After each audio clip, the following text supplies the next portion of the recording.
About him. So like, if I could, the brother said,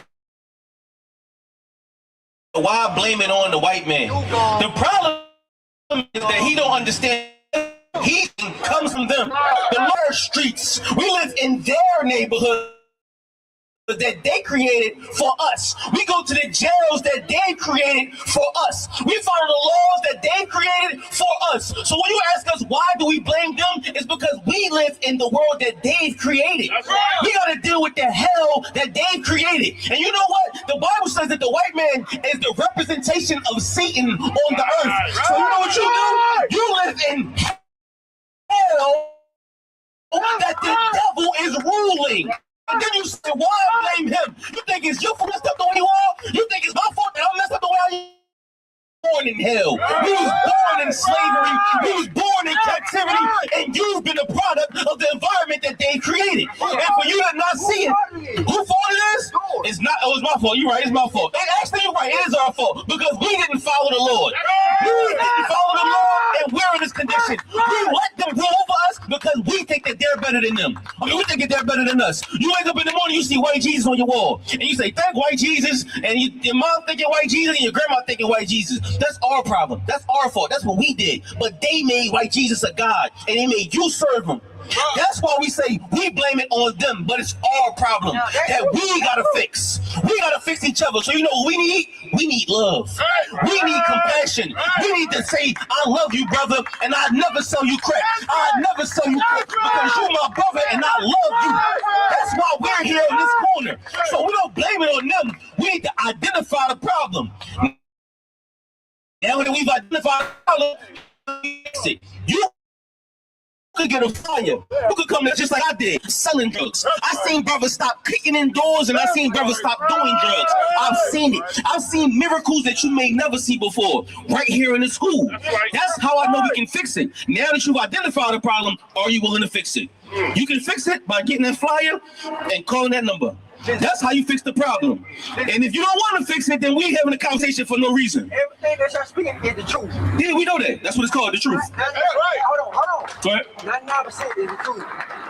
The only thing y'all see might be in here. It's the devil that the Bible speaks of. I'll finish it for you. Right, no sweat. Yeah. Go ahead. You telling me literally all the white men will be slaves? Let me explain it to you better, right? You know what cancer is, right? No, I don't. Cancer is when your cells overgrow. Think of cancer like weeds in the garden, right? So when that weed get into the garden, it grows, they take over your yard. You got to keep clipping the weeds to get the cancer out. White man is a cancer in our community. As soon as he comes into the community, he makes a problem. If you don't cut the cancer out, it grows and it makes you sick and it kills you. The white man is killing us. He's giving us the drugs. He's gouging the prices. He make you work every day. You go to work and then pay all your money to bills. Huh? Yeah, that's what I'm saying. He's making us do it. Why can't we just get fruit off the tree? Why can't we just live in the neighborhood that we've created? Because he won't let you. He's not forcing us to sell drugs. He's not forcing us to sell drugs? So some say, Mom, I drugs. Dad, I gotta go sell some drugs because I ain't got no money. You get on your phone and put an application, right? Jobs not hiring. Now what? All jobs ain't hiring. Some jobs might hire you, right? They're gonna pay you $4 an hour and make you work 80 hours a week. And they're gonna make you sell drugs. Soon as you get that first, right to the drug man and get some drugs so I can turn 400 into 900. That's what we do in America. They make us kill each other. They make us hate each other, and you sell drugs to your community and destroy your community. We see you saying that. You not having faith in God. Now, if I got 34 felonies, how do I make money? Go to a who? A warehouse. Okay, go to a warehouse. But you know what they can do? They can run for president. to the White House. They could go to the White House, but we gotta go to a warehouse. You see the difference, brother? That's the difference, brother. They make us slave for it. But they make them, they fucking different. That's what we need to do. Now you on to it. We make our own business. That's what you see right here. You see brothers that's willing to create something, willing to make something, because that's what black love is. Yeah. Now that's what black love is. That's how you make something. That's how you make your family, your neighborhood, your block better. That's why we on this corner right now. Because without this, nobody gives us a chance to say so, because we see roll up and down the street and we think that they're the ones that's better than us, when really you got so much more than them. The blood in your veins is the blood of Jesus Christ. The blood in your veins is the blood of the Israelites. You're richer than them. He's beneath you. He should be kissing you right now. Amen. Hold on. Let me say this. Go ahead. For y'all to say a white man don't chance. That's the God I serve. Throw out. That's it? Yeah. Well, I got another question. Come on with it. Why do we? And this is basically a Christian approaches. Why do we still follow the Old Testament? Okay. Christians think half the book is done away with. You understand? Half their brain is done away with. Like what it comes down to is, it comes down to indoctrination, and it comes down to the fact that they want to eat pork chops. You understand? They want to smoke weed. They want to do whatever it is that they want to do. So as a result, you got to get rid of the rules. You got to get rid of thus saith, you understand, the Lord, because all over the Bible it says it quotes the Old Testament. Like if that's the case, why was Christ reading from Isaiah in the temple? You know what I'm saying? Like when you read Luke the 4th chapter, he opens up a book. What book was he reading? If the New Testament wasn't written in Christ's lifetime, what were they reading? You get what I'm saying? Like when Christ was battling them, right? And he was cutting them. You understand? So the issue is, they don't want to keep the law. They want to keep Esau's law, America's law, but they don't want to keep the law of the Bible. So it's really just, you know what I'm saying? You can't even you got to ask them, what prophets is Christ quoting from? What word is he quoting from? Who is Paul quoting from? What is the reference for all of this? So why are you trying to do away with the Old Testament? It's one book. It's the same book. Can't get rid of it. All right. What biblical reason, if it was asked, like, why are you a Hebrew Israelite? Like, where is it at in the Bible? Like, what biblical reason would I speak on for being in the truth? Okay. You asking three different questions. You know what I'm saying? Like that's three rolled up into one. You know what I mean? Like so you're saying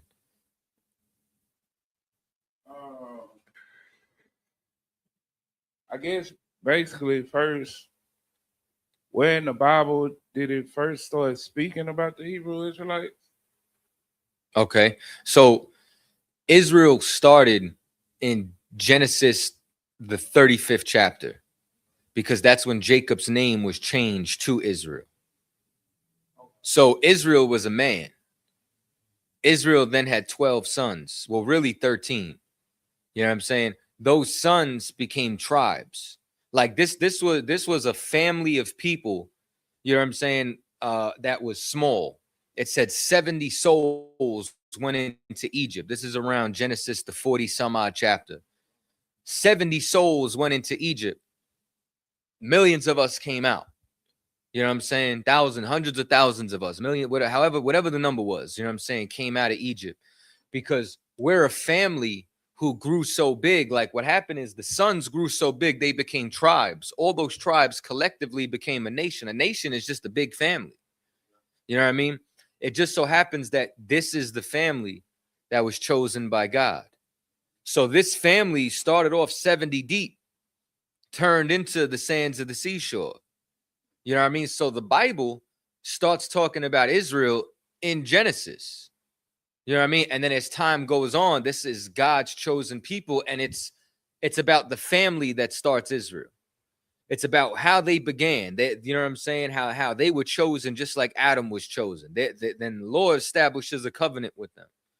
Then how they went into captivity, left captivity, conquered their land, how they rose into a nation, and how they fell. And then it's about how they're going to be redeemed. You know what I'm saying? Say that again. Right. And the reason that we're able to get adopted back is because of, you understand, the sacrifice of Yahushua, because of what Christ does. So all the entire book is about Israel, how they came into existence, how they rose, how they fell, how we'll be redeemed. So it's literally the whole book. You know what I mean? Because even when you read in the New Testament, we read about this the other week. Like you read Romans 5, it talks about from Adam to Moses. Why isn't it talking about from Adam to spirits, and his ministers a flame of fire. Verse 8. But unto the Son he saith, Thy throne, O God, is forever and ever. A scepter of righteousness is the scepter of thy kingdom. Okay, what's the question? The question, right? So like on 5, where it says, I will be to him a father, and he will be to me a son. Isn't that a precept for 2 Samuel 4? No, 7 Slakia. 2 Samuel chapter 7 verse 14. Yeah, because that was the entire prophecy, and that's excellent. You know what I'm saying? Okay, that's excellent for cutting them on. Okay, if I was battling somebody, right, I would want to go to 2 Samuel's and ask them, who's this talking about? Right? Right. Because if you say Solomon, you're right. If you say Christ, you're right. You know what I mean? Right. So that's absolutely quoting that, because it says, I shall be his father, he shall be my son. You know what I mean? This is the prophecy and the fulfillment. You know what I mean? Because it also talks about who's going to build the temple. Who built the temple? King Solomon. You understand? Whose throne is forever? Solomon lost the kingdom. Right. Who are we waiting on? The son of David. What's Right. Solomon? Son of David. Was Christ. Son of David. Christ is the root and the offspring. You know what I'm saying? This is excellent because this is a fulfillment of it. You know what I mean? So even when it's talking about thy throne, oh God, you know what I'm saying? This is even more evidence towards Christ cannot sit on the throne, you know what I'm saying, unless he comes from this lineage. And this is all the fulfillment, because this is what it was always supposed to be. Okay, so when it says, when Slakia, I'm gonna go back to it.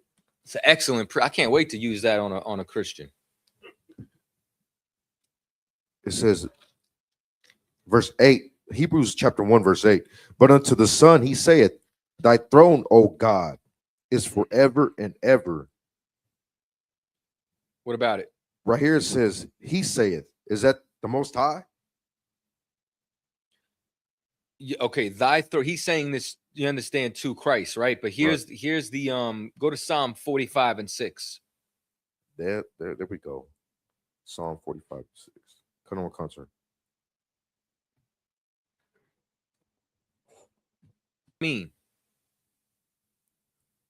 Judge. Power, judge, power, ruler, right. authority. It's a magistrate. Christ is the king on earth, right? Thy will be done on earth as is in heaven.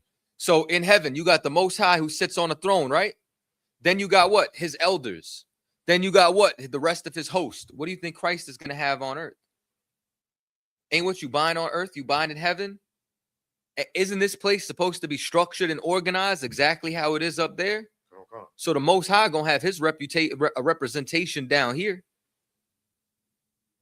That's all it is. The water, sir. I appreciate it. On the boy.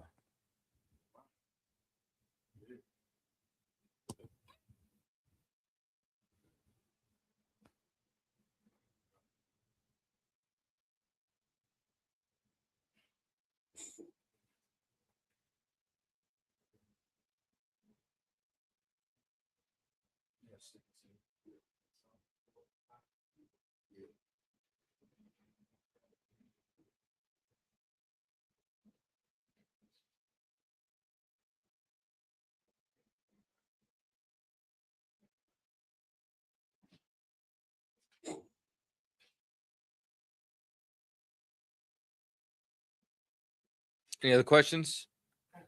Good.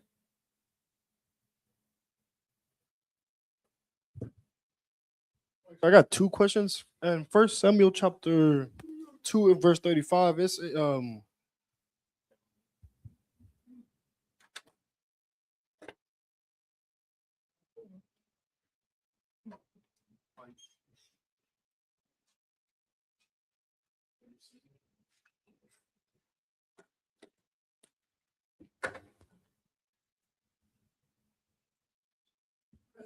You said First Samuel. come on, sir, 2 and 35. Okay. My question was like, who was this prophecy talking like, or who was this talking about? 2 and 35. Come on, sir. Read it. This is the book of First Samuel chapter 2 and verse 35. And I will raise me up a faithful priest that shall do according to that which is in mine heart and in mine head, it's like in my mind. And I will build him a sure house, and he shall walk before mine anointed forever. And this is talking about Christ. Okay, hold on. Where does this start at?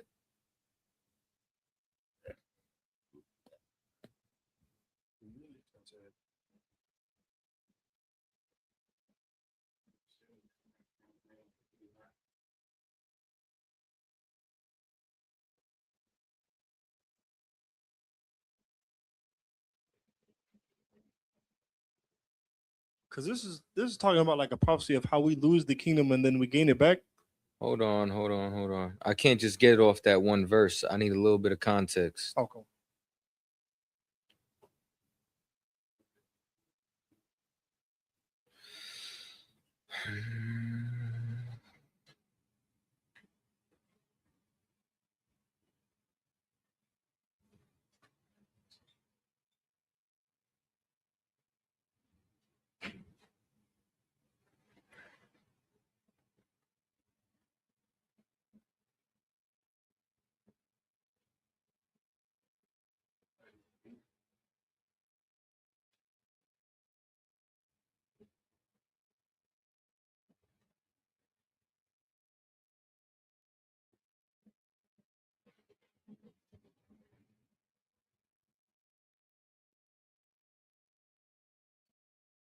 Just give me a second. I'm just reading up to get all the context. All right.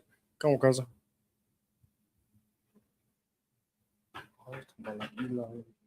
His sons.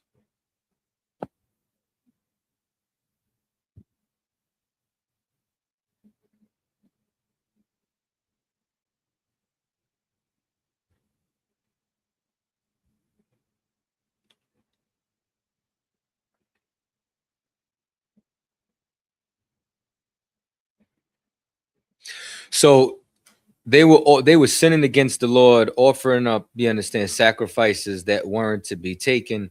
Samuel was doing it the right way. But Eli was doing it wrong. Start at verse 30. Come on, cousin. Verse 30. Wherefore the Lord God of Israel saith, I said indeed that thy house and the house of thy father should walk before me forever. But now the Lord saith, be it far from me. For them that honor me, I will honor, and they that despise me shall be lightly esteemed. Go ahead. Verse 31. Behold, the days come that I will cut off thine arm and the arm of thy father's house, that there shall not be an old man in thine house. This is talking about Eli, right? Yep, good. Come on. Verse 32. And thou shalt see an enemy in mine habitation, in all the wealth which God shall give Israel. And there shall not be an old man in thine house forever. Go ahead. Come on, verse 33.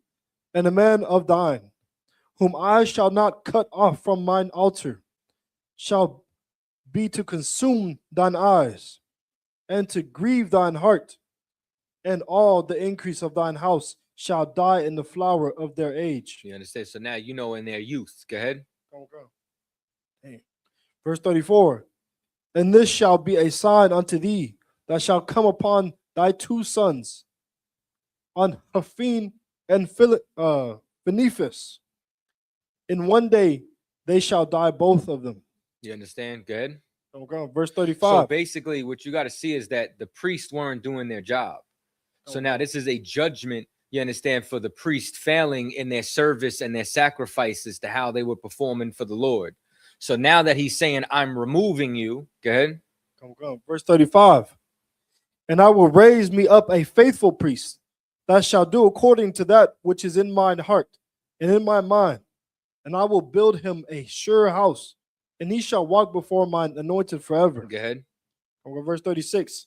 And it shall come to pass that everyone that is left in thine house shall come and crouch to him for a piece of silver and a morsel of bread, and shall say, Put me, I pray thee, into one of the priest offices, that I may eat a piece of bread. Okay, hold on. Let me just see if there's something else in the 3rd chapter. All right. Come on, guys. Now, could this is just this straight talking about Eli, or could this also be talking about like a prophecy, like of Israel, too?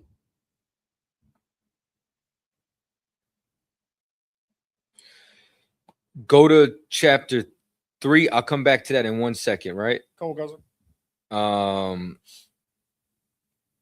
Go to chapter 3, start at 11. Come on, guys. This is the book of 1 Samuel, chapter 3, and verse 11. So what we're reading about is judgment against Eli. You understand, and him and his family and his lineage. You understand, for the crimes that they committed. Go ahead. Come on, so this is the book of 1 Samuel, chapter 3, and verse 11. And the Lord said to Samuel, Behold, I will do a thing in Israel, at which both the ears of everyone that heareth it shall tingle. Verse 12. In that day I will perform against Eli all the things which I have spoken concerning his house. When I begin, I will So also. now we just read all the things that he said concerning his house. So now the Lord is getting ready to enact that judgment. Go ahead. Come. I will also make an end. Verse 13. For I have told him that I will judge his house forever for the iniquity which he knoweth, because his sons made themselves vile, and has restrained, and he restrained them not. So his sons did evil, and Eli didn't, you understand, do what the Lord commanded him towards his sons. You understand? Didn't correct them, didn't, you know what I'm saying? Didn't perform the judgment. Go ahead. Verse 14. And therefore I have sworn unto the house of Eli, that the iniquity of Eli's house shall not be purged with sacrifice, no offering forever. Verse 15. And Samuel lay until the morning, and opened the doors of the house of the Lord. And Samuel feared to show Eli the vision. Verse 16. Then Eli called Samuel and said, Samuel, my son. And he answered, Here am I. Verse 17. And he said, What is the thing that the Lord has said unto thee? I pray thee, hide it not from me. So now go to 1 Samuel 4 and then 11 again. Come on, Gaza. This is the book of 1 Samuel. You know what? Start at 10. Come on, this is the book of 1 Samuel chapter 4 and verse 10.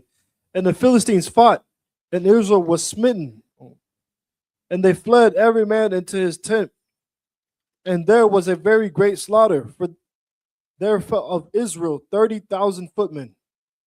Verse 11. And the ark of God was taken, and the 2 sons of Eli, Hophni and Phinehas, were slain. So now, this everything that you're reading about comes to pass within these chapters. So this is talking about this family failing, you understand, in the service of the Lord, and then the Lord explaining that, but I will raise up priests that's going to do right by me. You know what I'm saying? But I have to remove you first. Okay. Damn, so he was cursed forever, right? Like, so that means like to this day he would still be cursed? I don't see anywhere where it says that he would change, you know what I'm saying? But it's damn near like, you know what I'm saying, every generation, you know what I mean? Like his family dying in his youth and never growing to see an old age. Oh, damn. Man, that sucks. See something.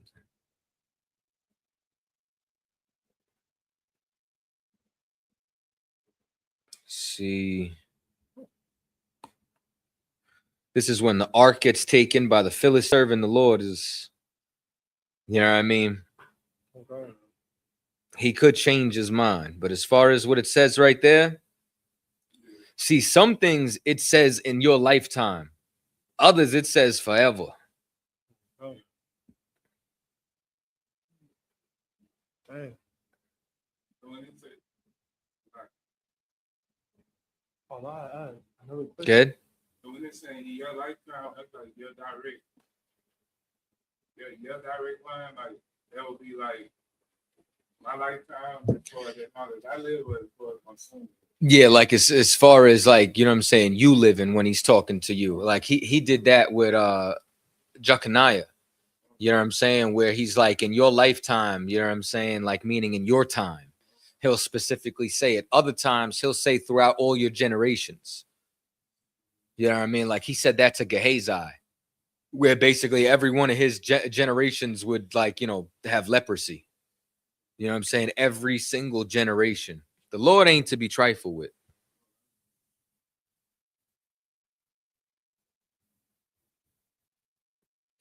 Oh. So all of that was concerning him. And then saying, like, y'all are not priests after my own heart, but I'm going to raise up priests after mine own heart. Come. All right. Come. So my second question was, so me and my rib was talking about this, about you know, kind of Moses not being able to make it into the promised land. But you know, because I guess like the area that they traveled in is not very like far. So how was they like traveling in the wilderness for like 400 years? Like, was there something going on like in the other lands where they couldn't go into them? Or like, It's okay. You don't look at it so much as like, okay, who's commanding them to move? Moses? You understand? And Moses is instructing who? It's like said it? Moses is being instructed from who? Oh, the Most High. You understand? It's the Lord preventing them. You're not gonna go nowhere that the Lord don't want you to go. You know what I mean? So the Lord was making them wander around, you know what I mean, until that generation died off. So it was only 2 people who left Egypt who made it into the promised land. Everybody else died off. That was Joshua and Caleb. No one else from Egypt made it in because the Lord was like, I'm fed up with this generation. You know what I mean? Because all they did was murmur and complain. Now, my question to you is, why didn't Moses make it in? Oh, because he didn't listen to the Lord. Give me specifics. Instead of like hitting, because he like instead of putting the stick over the rock like he was supposed to, he hit it out of frustration with the Lord. That's not why. That's not why? No. Oh, so it's Now he struck the rock twice. And that's what they teach in the church. Oh, shoot. It's like, so I do not know that. Let me give you the real. I think it's in Numbers 20. Oh. Go to I think it's Numbers 20 and 10. Let's see if that's the right verse. Hold on. This is the book of Numbers, chapter 20 and verse 10. And Moses and Aaron gathered the congregation together before the rock. And he said unto them, Hear now, ye rebels, must we fetch you water out of this rock? Good. Verse 11.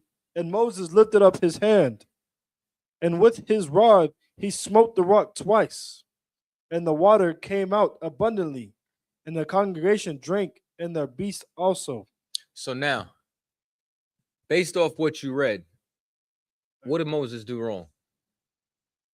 He took the glory from the Most High. There you go.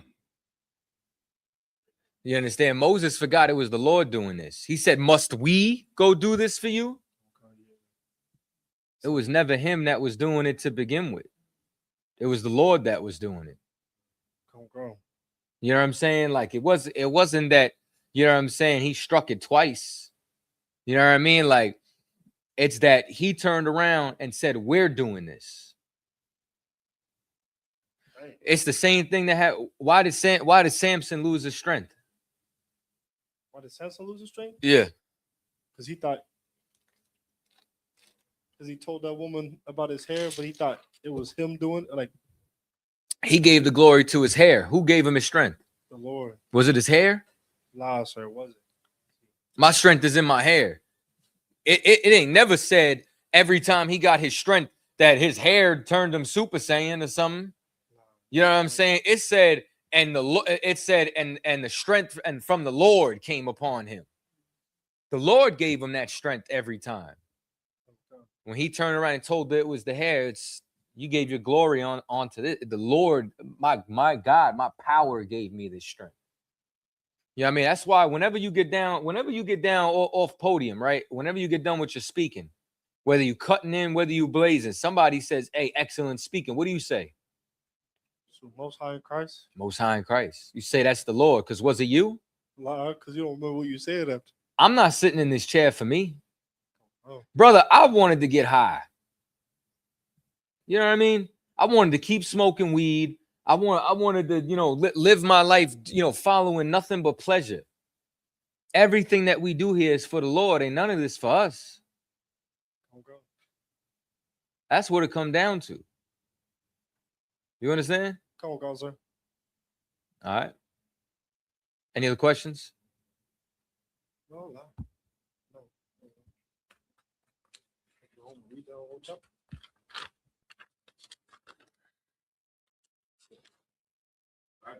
Okay. You got a mic?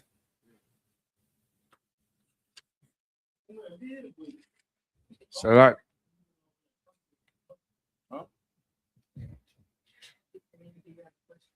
yeah.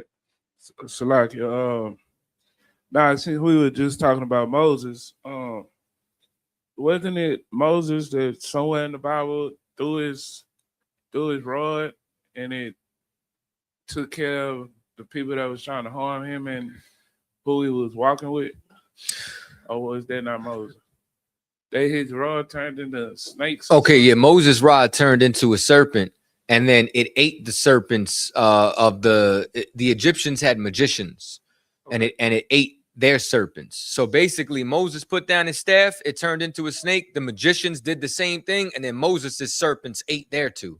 Okay, my question was that before this in Numbers, or was that after? That was before. That was in Exodus.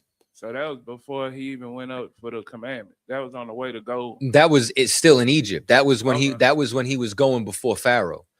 So Moses was chosen. He goes back, he stands before Pharaoh, and then he's like, "Hey man, my people need a 3-day weekend. We're gonna work for 4 days, 3 days, we're gonna go, sacrifice on our God." Pharaoh's like, "Yo, you got time to complain, blase, blase." So he's like, "Yo, show me the power of your God." You know what I mean? So the first thing Moses throws down the serpent, turns into a snake. They were so proud because the magicians thought they could do it. Then his staff, that was a serpent, ate both of them. Then it got to a point where Moses was doing things that the magicians couldn't duplicate. You know what I'm saying? America got those magicians today. You know what I'm saying? That's their scientists. That's everything they doing with AI. That's them trying to build CERN and you know what I'm saying, and try to manipulate reality and all their experimentations and all that. You know what I'm saying? It's them trying to mimic and imitate everything that God does. You know what I'm saying? We can do it based off the power that the Lord gives us. They are trying to rely on themselves. You know what I mean? It's the same thing like with witchcraft. Listen, brother, there's people that's actually in league with evil spirits, but they're not on a 1-800 hotline saying, "Call me number." It's not Miss Cleo. If anybody got that type of power, they working for the government. You get what I'm saying? It's damn near like, you know what movie snitched on them?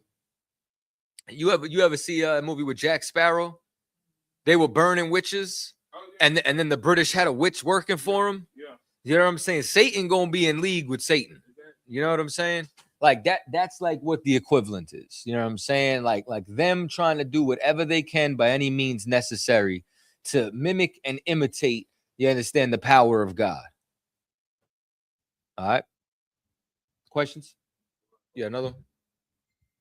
There's a sister online that has. I'm gonna let her answer first. What is it? Yeah. She said, "What is it?" She says, "Like, sir, can I get a breakdown on Zephaniah 1, verse 4 through 6?" Zephaniah 1. And then she has another question too.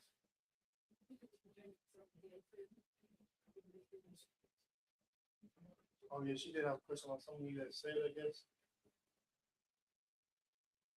So is the remnant of all other nations? No, there's something.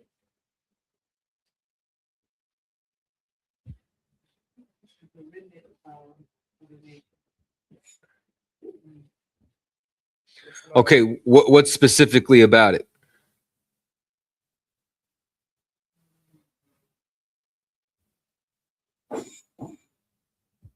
That's a quick question.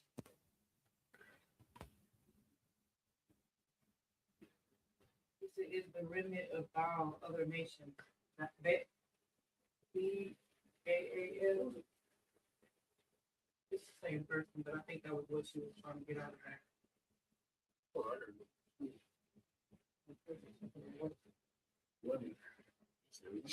So you're saying, okay, the remnant of Baal is those that serving Baal.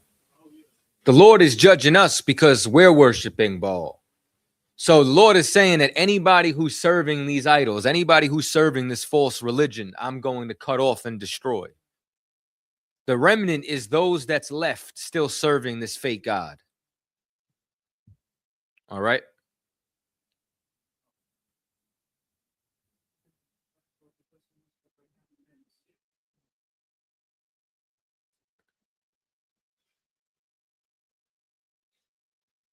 Anything else?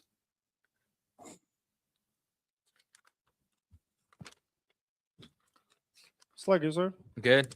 I don't know. We're going back over because we never finished going over Romans. Oh, so you're not going to watch the... No, I'm good.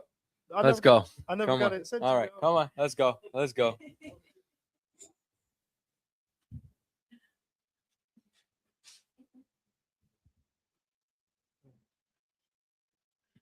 Told you I had a whole breakdown on every verse in the chapter. I'm like, just watch that. You know what I mean? Good. Come on. Come on. Let's go back. Copper, y'all, you're hilarious. No, it's like, What verse did we leave off at?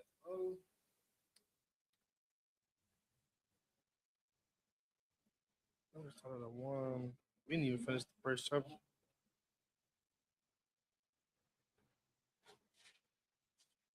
Start back at 6.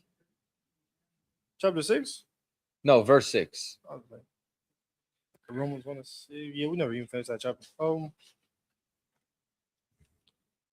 Yeah. This is the book of Romans, chapter 1 and verse 6. Among whom are ye also called of Jesus, it's like of Yahushua. Verse 7. To all that be in Rome, beloved of God. Where are you reading from? Oh, like my bad. What chapter you in? Yeah, my bad. It's like it. This is the book of Romans, chapter 9 and verse 6. Not as though the word of God had taken none effect. I'm about to say that sound more like it. It's like my bad. Good. For they are all, it's like it. For they are not of all Israel, which are of Israel. You understand? So now, what is Israel of? Israel's of Abraham and Jacob. You understand? They're not all of Israel. That's the whole point. You know what I'm saying? So now Abraham had how many children? It's like, so I believe he said 8. He had 8 carnal children, children of the flesh. How many children did he really have? 9. 1. Oh, it's like 1. His only begotten. 1. Who's his only begotten? Isaac. That's it. Come on. Ain't that what the New Testament says? Christians love the New Testament. Isaac's his only begotten. In Isaac shall thy seed be called. Because remember, we read in Genesis 25, it named his other 6 children. Go ahead, sis. No, they were his blood. They were children of the flesh. What was Isaac? Children of the promise. He was flesh and promise, flesh and spirit. You ever notice how the Lord always choose somebody?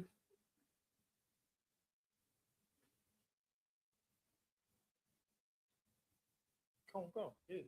Give me Hebrews. Hold with, yeah. Give me Hebrews 11 and 17.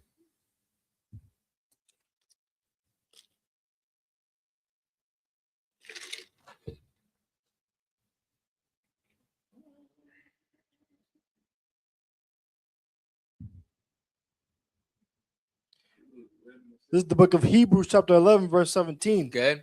By faith, Abraham, when he was tired, it's like he tried, offered up Isaac, and he that had received the promises offered up his only begotten son. His what?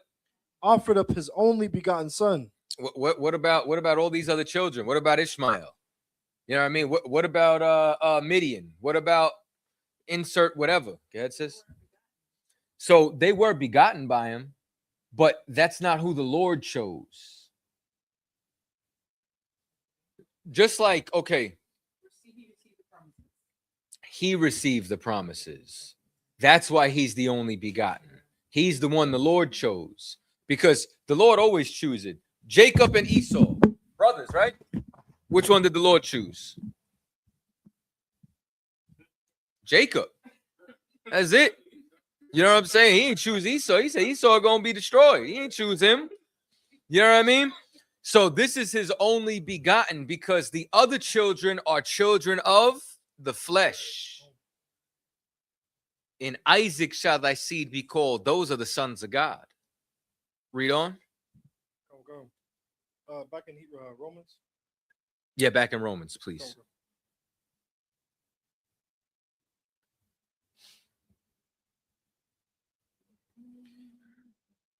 Verse 7.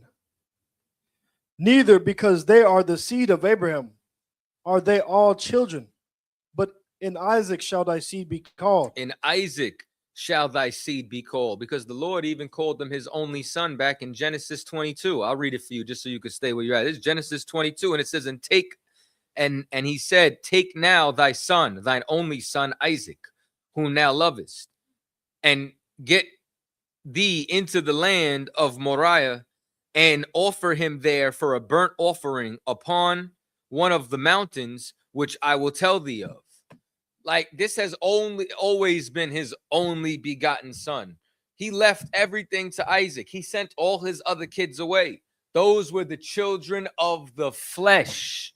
Isaac's the child of the promise.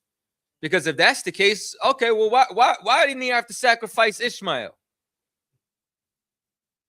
That's what I'm gonna ask a Muslim. Why didn't Abraham try to say, if Ishmael's so special, when was he supposed to be sacrificed? Oh, he was sent away with his mother and some bread and water. Keep reading.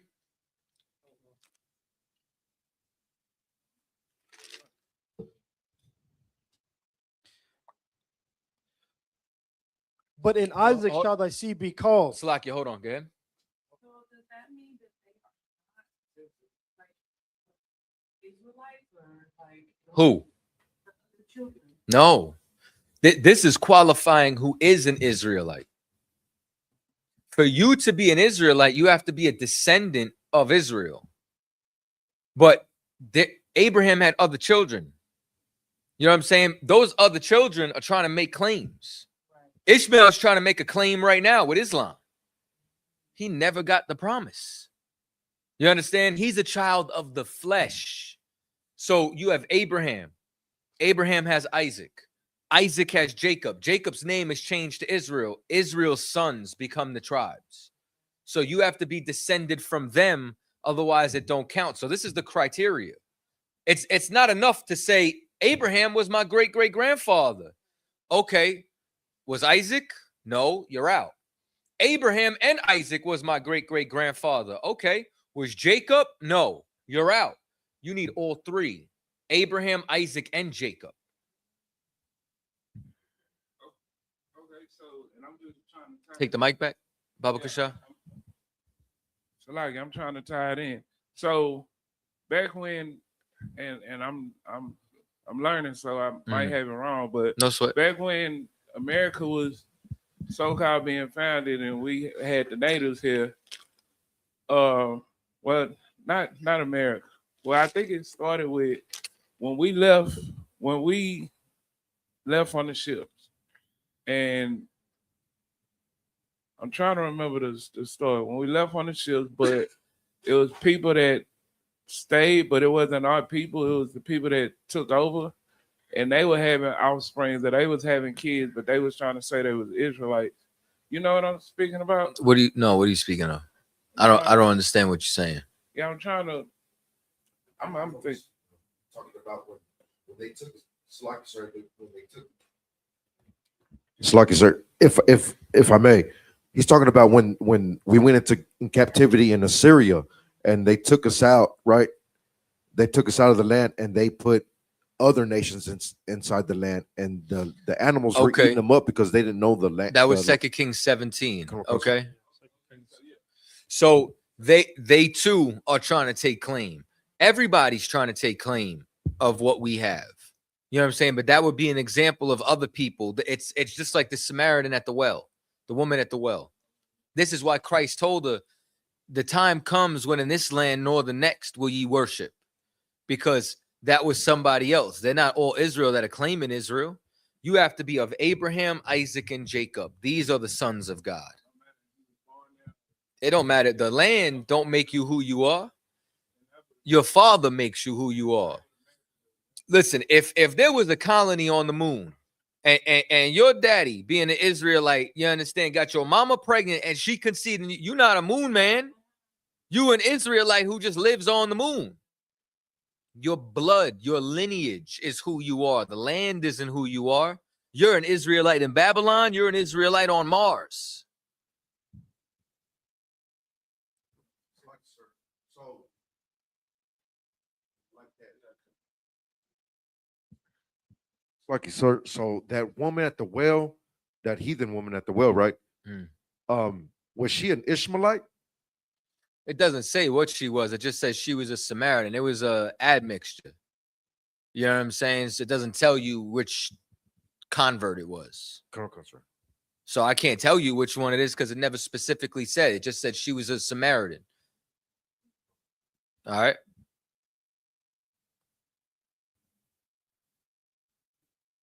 Let's go back to Romans.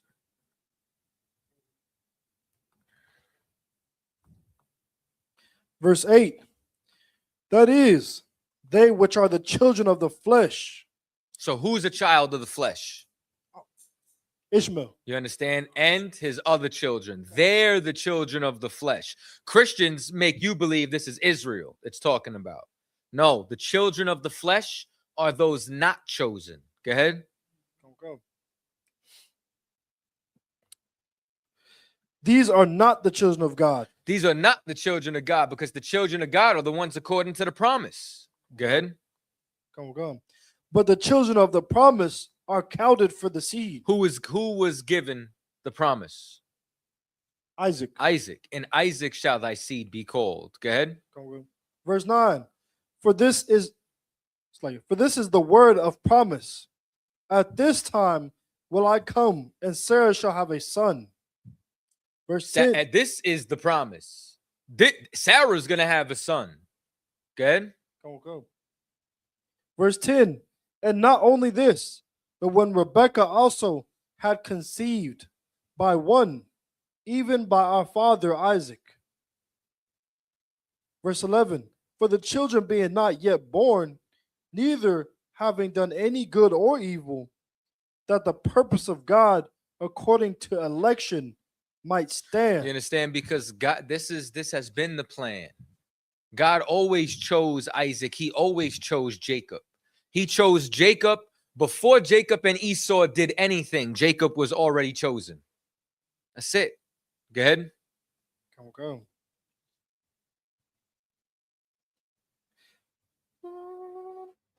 That the purpose of God according to election might stand, not of works, but of him that calleth.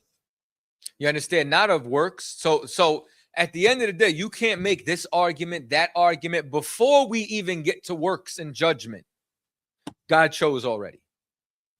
There's nothing you could have done. Go ahead. Verse 12. It was said unto her, the elder shall serve the younger. Now, the elder shall serve the younger, but for a time that yoke was broken. That yoke was broken because we went into captivity, because we broke the covenant. You understand? Now the elder will serve the younger. That's coming. That's our reward. That's he who endures to the end. He who holds fast what ye have. Then you get to rule the nations with a rod of iron. Good? Verse 13. As it is written, Jacob have I loved. This is in Malachi, as it is written. Remember what we talked about a second ago? Christian, how can we understand this if we don't go to where it was written? As it is written. Where is it written? Malachi. That's the Old Testament. We need the Old Testament. You cannot understand the New Testament without the Old. And you can't understand the Old without the New. They go hand in hand. Go ahead. Jacob have I loved, but Esau have I hated. Verse 14. What shall we say then? Is there unrighteousness with God? So now this is what you got to ask the Christian. Is there unrighteousness with God? I thought you said God doesn't hate. Why is it? Were you lying on God? God hates so much that it says it twice. Says it once in the Old Testament, once in the New. Is that not fulfillment? Why? Hold on. Are you trying to limit the power of God? Is that what you're trying to do? You're trying to put a governor on God? You just want him to have one emotion? Good. God forbid. God forbid. Like, what you got to realize is everything in this chapter cuts the Christians.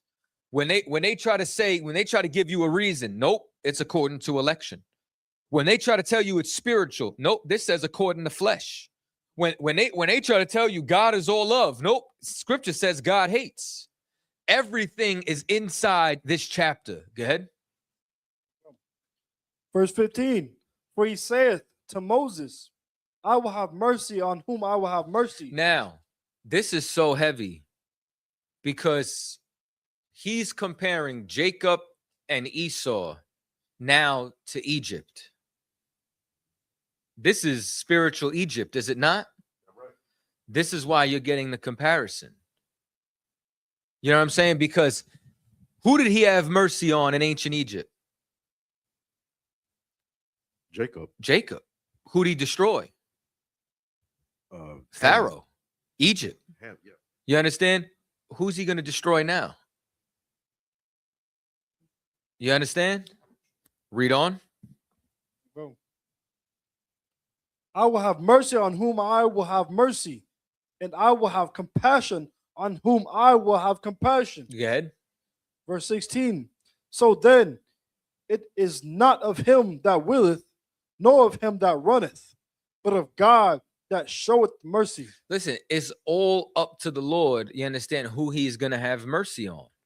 Y'all want to make all these excuses and hypotheticals and all that. Listen, man, you understand the will of the Lord is going to be done whether y'all like it or not. Go ahead. Verse 17. For the scripture saith unto Pharaoh, even for this same purpose have I raised thee up. So why did the Lord raise up Pharaoh? To show his power. To show his power in the earth. You know what I'm saying? I raised you up for a job. You know what I'm saying? This is the job that I raised you up for. Go ahead. That I might show my power in thee. I'm going to show my power in the end, because when we left Egypt, right? What happened with some of them nations? They were so afraid. They were like, we heard why did Rahab help them at Jericho? I heard what your power, what your God did to the Egyptians. Listen, if you've never read the Bible a day in your life, you've heard of the 10 plagues of Egypt. You've heard of the Exodus. No, that's how much this reigns inside the earth. That's how much of a historic event this is. Go ahead. And that my name might be declared throughout all the earth. Verse 18. Therefore hath he mercy on whom he will have mercy. Good. And whom he will have, and whom he will hardeneth. Good. Verse 19. Thou wilt say then unto me, why doeth he yet find fault? So if he's picking and choosing who he's going to raise up, who he's going to destroy, what is he finding fault for? You know what I'm saying? Like this is when it comes down to like that free will argument. You know what I'm saying? Or this is where you go when it said, well, if it was prophesied that you were going to go into captivity, what are you blaming white people for? Interesting. Go ahead. For who hath resisted his will? Wasn't it God's will that a nation from afar would come and take us into captivity? Wasn't it God's will that Pharaoh would harden his heart? Because every time Pharaoh was about to do something, what happened? It said the Lord hardened his heart, right? So did Pharaoh have a choice in it? Good. Like, so I'm not understanding this part. It says, therefore, why do they say unto me, why doeth he yet find fault? Is it saying like why you finding fault in what I do, pretty much? Or Who hardened Pharaoh's heart? the Lord did? What would Pharaoh have done if the Lord didn't harden his heart? He would have let his people go. The Lord hardened his heart. Why? Because he wanted to show his power in the earth. He wanted to destroy him. So how is he blaming Pharaoh if he's controlling Pharaoh? Good.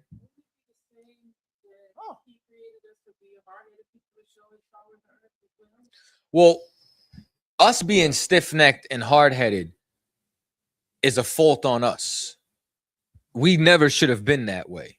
You know what I'm saying? But what he really does by showing the glory in us is that we were the smallest nation, which was supposed to become the most powerful. Because how else could we do what we did except we had a power? If we were just strong and mighty, we would think it's us. So it's how does this little nation grow and become this without some divine measure?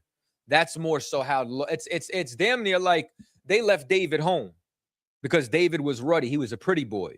He didn't look like a killer. You understand? Because it's damn near like, okay, me and this brother right here, we not the same size, even your son. You know what I'm saying? So now if somebody 6 foot comes by and you or him knock him out, whatever, y'all about the same size.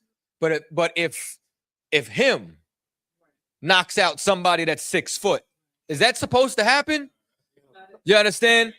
If I fight somebody that's 6'5", that looks swollen and all that, and I hit him with a one-hitter quitter, does it look like I'm just supposed to be knocking some 6'5" juice head out?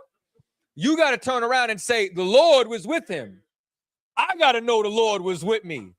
You know what I'm saying? Because on a regular day, it's like I'm not supposed to win this. You know what I'm saying? It's like you know what I mean? Like it's like dude got a whole foot on me. Looking like he is big as a house. You know what I'm saying? There's a reason why there's weight classes. You know what I mean? Like, did you see what happened in MMA before weight classes? Yo, brother, go look at a featherweight and how a heavyweight hits the bag. You know what I'm saying? I'll never move that bag how you move that bag. It's just not physically possible. You get what I'm saying? But that's the beauty of the fact that, you know what I'm saying? Like, not everybody, some people got a glass chin. But you ain't making that connect if the Lord ain't with you. So what you reading about here, you understand, is you're reading about how the Lord is going to make his power known. And you're reading that the Lord was controlling this. So it's saying, if Pharaoh was made to do this, or if Pharaoh's heart was changed from the Lord, what is he judging him for? Read on. For who hath resisted this? It's like his will. Verse 20. Nay, but O man, who art thou that repliest against God? Shall the thing formed say to him that formed it, why hast thou made me thus? Imagine I made this cup.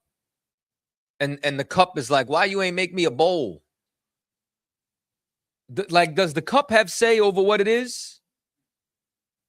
The creator decides what it is. The Lord decided Pharaoh was going to be the villain. The Lord decided Jacob was going to be chosen over Israel. Your little arms is too short to hot box with God. Good. Verse 21. Had not the potter power over the clay? The potter controls what becomes of the clay. Good. Of the same lump to make one vessel unto honor. So Jacob and Esau, they came from the same lump, did they not? One is made onto honor. That's Jacob. Go ahead. and another unto dishonor. Esau is the vessel of dishonor. Now, which one of y'all can make straight what the Lord made crooked? Read on. Verse 22. What if God, willing to show his wrath and to make his power known, endured which much long suffering, the vessel of wrath, fitted to destruction? So now, what is long suffering?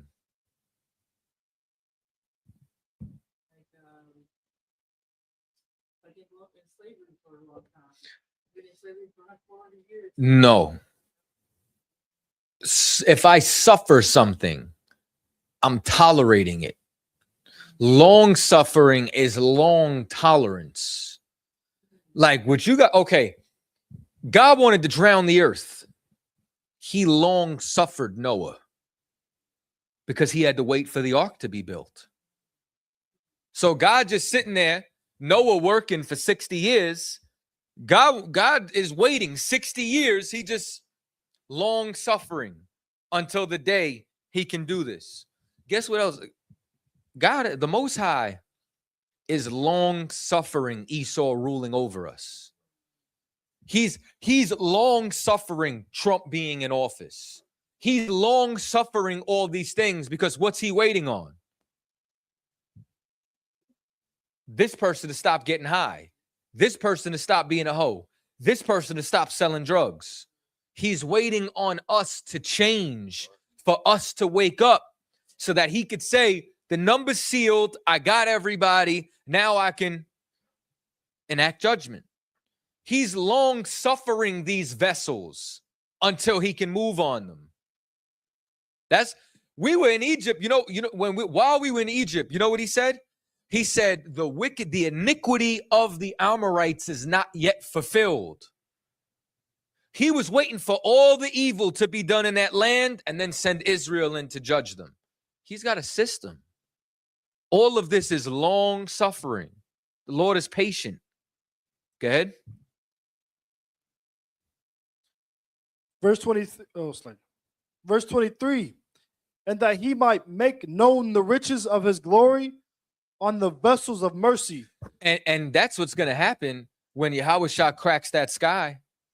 He's going to make his power known. And what do we always say? Let it be known that it is the angels that hath done it.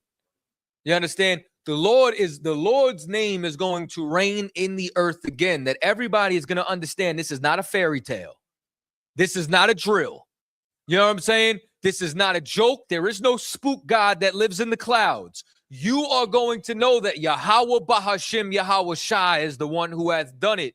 When these people that you put in chattel slavery, that you stripped them of their name and identity, that you kept them in the ghetto, that you threw in cages with ice, that you lynched, that you did all these atrocities to, when the angels come to rescue them, you're going to know that God did this. You're going to know this is God's people. His glory is going to be known once again. And then you know what else is going to happen? When Esau is destroyed. Because why don't people just make war with him? Like why is it that there's so many peace treaties every 2 seconds after missiles fire? It's like, sir, they fear him. You see what I'm saying? They know that there could be some repercussions here. They know they're not in position to make the move. You get what I'm saying? That's exactly what they know. So now what happens when these people that have been in captivity for so long start ruling over them? What happens when the angels come down and then destroy this man that got the whole earth shook? You're going to know this was God that did it. You're going to know that this was the Most High power. Just like Egypt knew. Read on.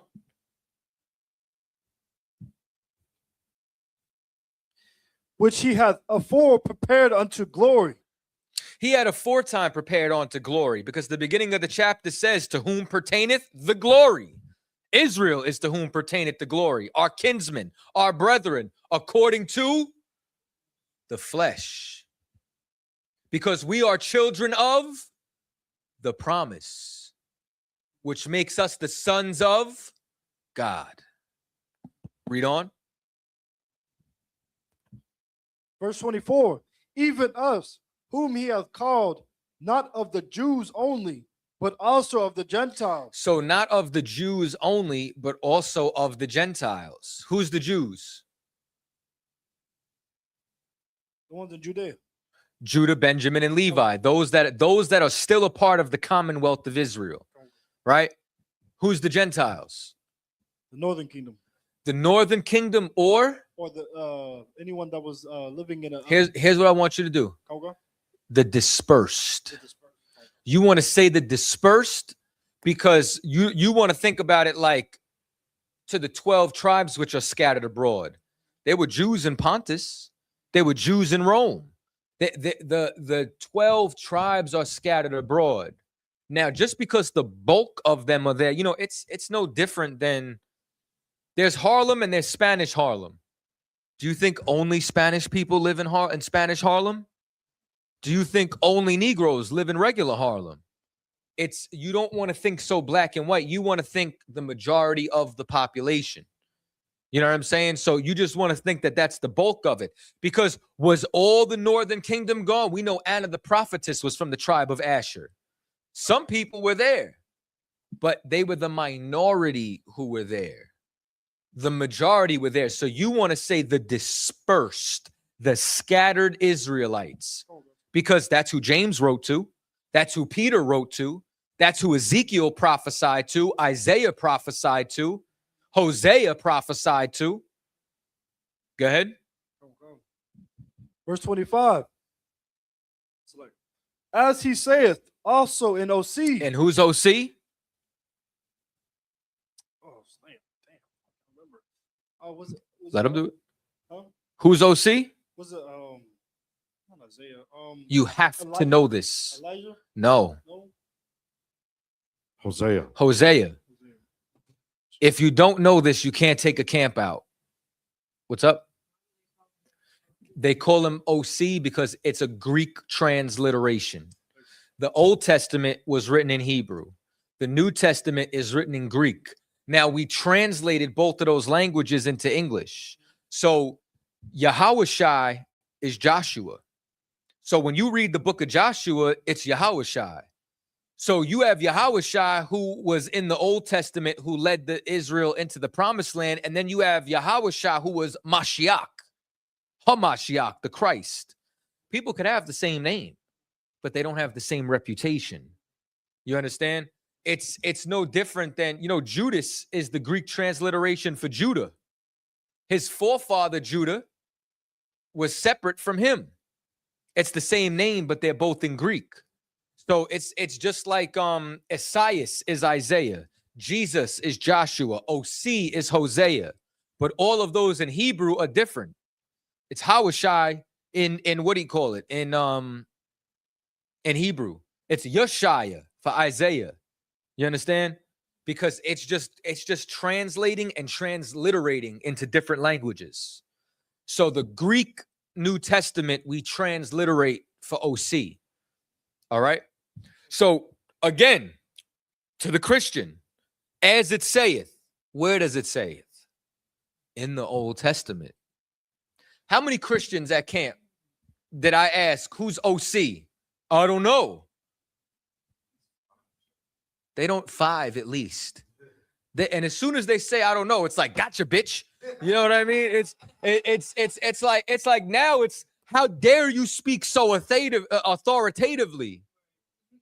Because the Gentiles we're speaking of is a part of this prophecy. Read on. I will call them my people, which were not my people. They think that this is talking about non-Israelites. Go ahead. And her beloved, which was not beloved. Because the other nations were never chosen. Go ahead. Verse 26. And it shall come to pass that in the place where it was said unto us, like unto them, ye are not my people, there shall they be called the children of the living God. Where in Hosea does it say this? Hosea 1:9. In the first chapter. If you want to take a camp out, you have to know this.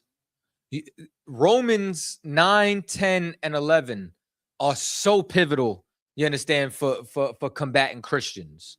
Because who do you think brings you to this verse? The Christian brings you to this verse.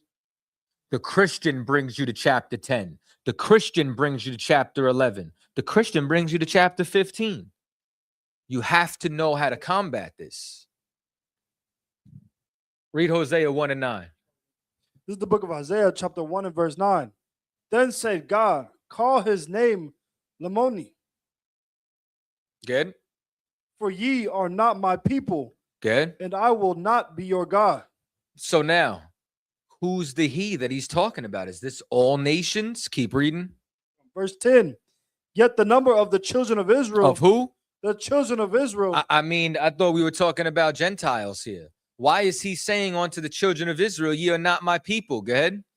Shall be as the sand of the sea. The prophecy being fulfilled, because wasn't that a part of the promise? So when it talks about that promise about the father of many nations and having descendants as the sands of the sea, that was for Israel. Go ahead. Which cannot be measured nor numbered. And it shall come to pass that in the place where was said unto them, ye are not my people, there it shall be said unto them, ye are the sons of the living God. Because and the sons of the living God are they of the promise. They're not children of the flesh. They are the seed of Abraham. And because of them sinning, they were cast off for a time. But has God cast away his people? God forbid. So when it says to the Jew and the Gentile, it's talking about those that's in Israel and those that's scattered. Read on. Verse 11. Oh, in Hosea 1, right? 1 and 1. Where you at? 1 and 10 or 1 and 11? I'm going to 1 and 11. Good. Verse 11. Then shall the children of Judah and the children of Israel be gathered. That's why it's saying Jew and Gentile, because the Jews stayed. So the northern kingdom in this capacity, they didn't stay. Right? So what would they be called if they separated from the Commonwealth of Israel? The dispersed. They would be called, the dispersed would become Gentiles. The dispersed would not call themselves Israel's no more, because God's not claiming them, because how are they living? As Gentiles. But God's calling them back. God wants to bring them back together. He wants to put the two sticks of wood back together. He wants to gather the outcast of Israel. This is the fulfillment. Go ahead. Go. And appoint themselves one head. Because who's the one head that we appointed? Yahushua. This is why Paul's doing what he's doing, because who came to Paul?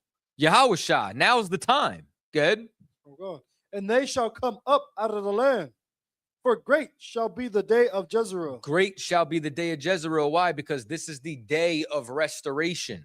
Great shall be the day when the north and the southern kingdom come back together under Christ. Good. So that's what Jezreel means, or like the. So Jezreel and Lo-Ami, you understand, were names for the children that were metaphors for the north and the southern kingdom. So Hosea, in a metaphorical fashion, took on him the wife of whoredoms, and as a result had two children from there, just like the Most High took on, you understand, Israel, which was a wife of whoredoms. And the two heads of those two sons, what did they do? You understand? They split. And then when they split, they had to come back together. So this is a metaphor for Jacob and for Jacob coming back together with Judah and Ephraim. This is the north and the southern kingdom, the dispersed, the whole nation coming back together, you understand, under Yahushua. So what you're reading about is a metaphor, because the Lord dealing with us was dealing with a wife of whoredoms, because we committed spiritual fornication when we go serve Baal, when we go serve Caesar Borgia, when we go serve Allah. This is like Jeremiah, when the Lord wrote us a bill of divorce and then he took us back. You understand? because we committed spiritual fornication. This is the prodigal son. One son stays, the other son goes off and squanders his inheritance, and then he comes back. When he comes back, did the son that stayed want to accept him? No. But the Most High wanted to accept him. It's all the same story over and over and over again.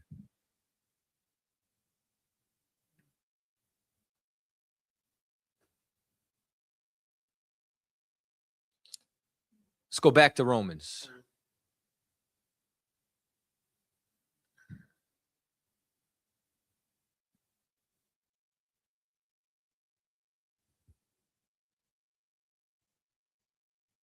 Verse 25, as he saith also in OC, I will call them my people which were not my people, and her beloved which was not my beloved. So now we already know who this was talking to.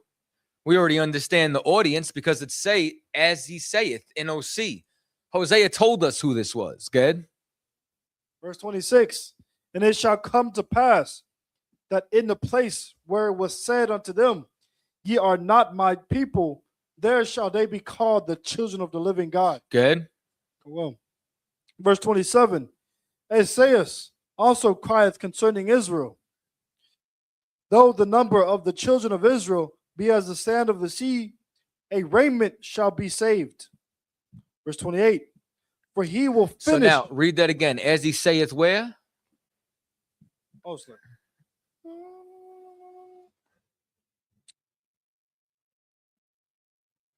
Wait, verse 27.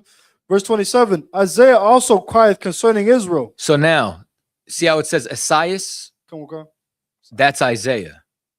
We're quoting the Old Testament again. Again.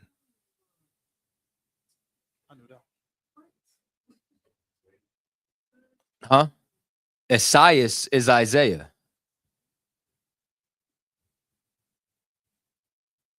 Good. Come on, come. Also crieth concerning Israel, though the number of the children of Israel be as the sand of the sea, a remnant shall be saved. So now in Isaiah, what you find is that it talks about a remnant that's going to be saved. Good. Come on, come. Verse 28. For he will finish the work and cut it short in righteousness, Good. because a short work will the Lord make upon the earth. Okay. Okay. So meaning like when the Lord acts, it's gonna be brief. You get what I'm saying? That's why I said Babylon gonna fall in an hour. Oh, yeah. You know what I mean? The Lord's been long suffering, but like when it's go time, and he gonna come for his people. And a remnant of us is gonna be spared. Good. Verse 29. For the record, just so you know, hold where you're at. Give me Isaiah 10 and 23 before we hit 29. You saw 10 and 22. You said Isaiah 10 and 22? Yeah, this is where he's quoting from. This is the book of Isaiah, chapter 10, verse 22. For though thy people Israel be as the sand of the sea, yet a remnant of them shall return. The consummation decree shall overflow with righteousness. You understand? So meaning, where's the sands of the sea? And a remnant of us is going to come back to serve the Lord. And that remnant, you understand, is who the Lord's going to sift like a sieve from the other nations, is the outcast that he's going to gather back. You understand? And that's going to be the restoration when all of us come back. All right? Good. What do you mean? Like when he's sifting and when he's making the day darker than dark, like all that's gonna be happening at the same time. Right, and all that's happening. He's gonna wait, and then he's gonna do this, and he's gonna do that. He's gonna just come and all that's happening now. Everything that's happening now is the buildup for it. You know what I'm saying? Like, because you were inside of the world. Where are you now? You understand? And now you're enduring until the end, until the Lord's going to stretch out his hand to come take you out of here. You know what I'm saying? That's the buildup for all of this. The buildup for all of this is like, we're out here looking for all the Lord's gems, all the diamonds in the rough to clean them up. Once the Lord says he's got enough, he's going to now take that remnant.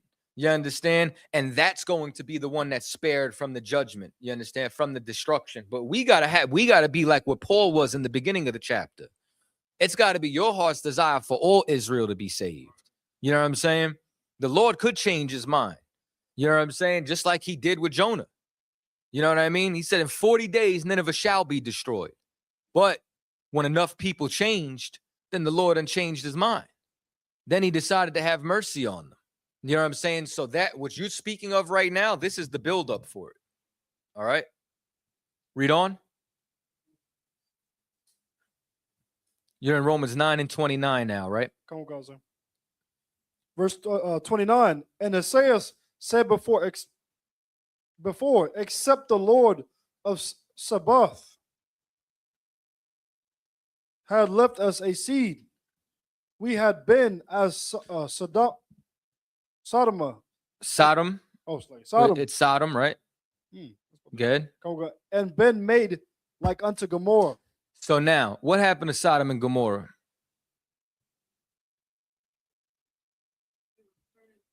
Good, Rajan. Good. He was turned into dust. You understand? The Lord destroyed them, utterly destroyed them. You know what I'm saying? He utterly destroyed Sodom and Gomorrah for all of their transgressions, right? But now, okay, when you call someone, this is a very, very, very important cut. And I'm explaining why, all right? And then just so you know, hold on. Somebody give me Isaiah 1 and 9. Because remember, once again, this is another quote as he saith in Isaiah. Good.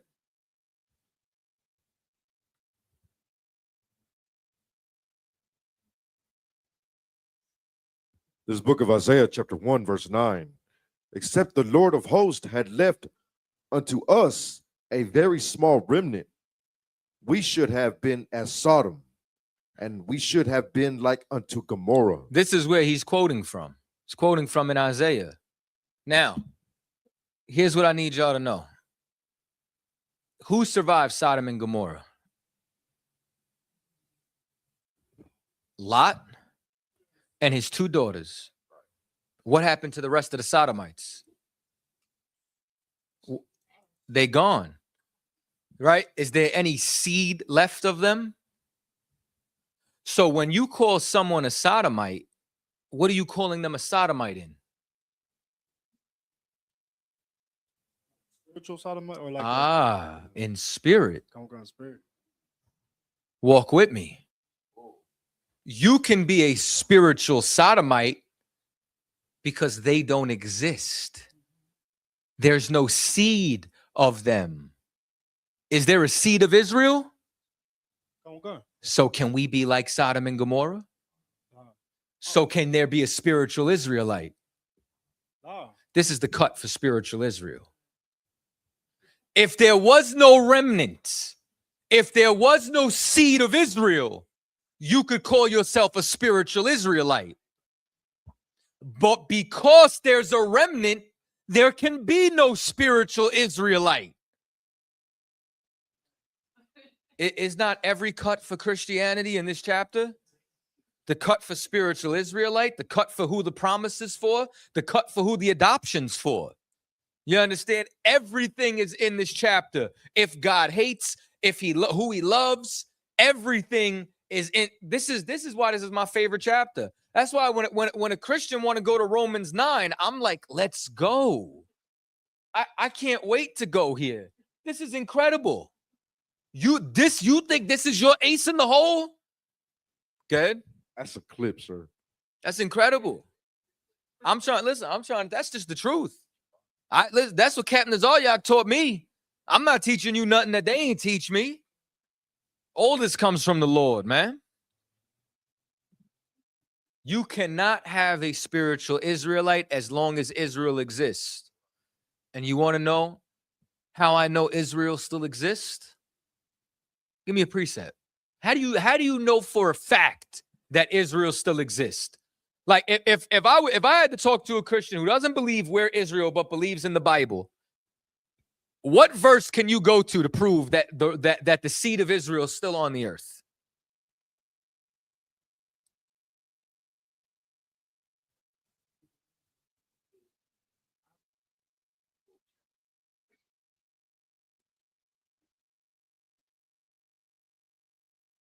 Nobody? I mean, the 28th chapter. Nope. No. Oh, word. Give me Jeremiah 31 and 35.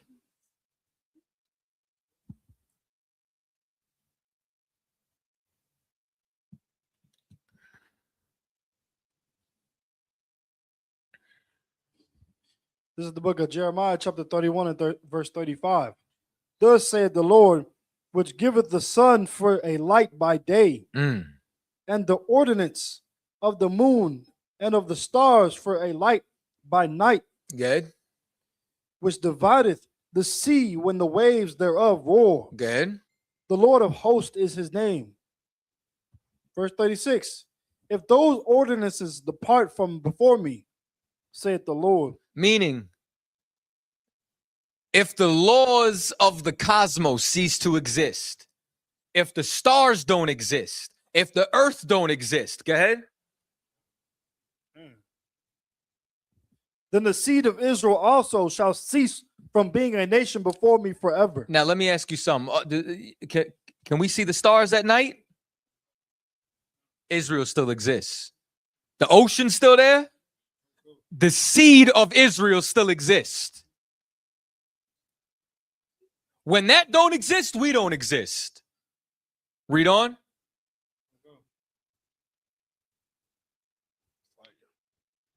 Verse 37. Thus saith the Lord, if heaven above can be measured, and the fountains of the earth searched out beneath, I will also cast off all the seed of Israel. So now y'all know why NASA exists.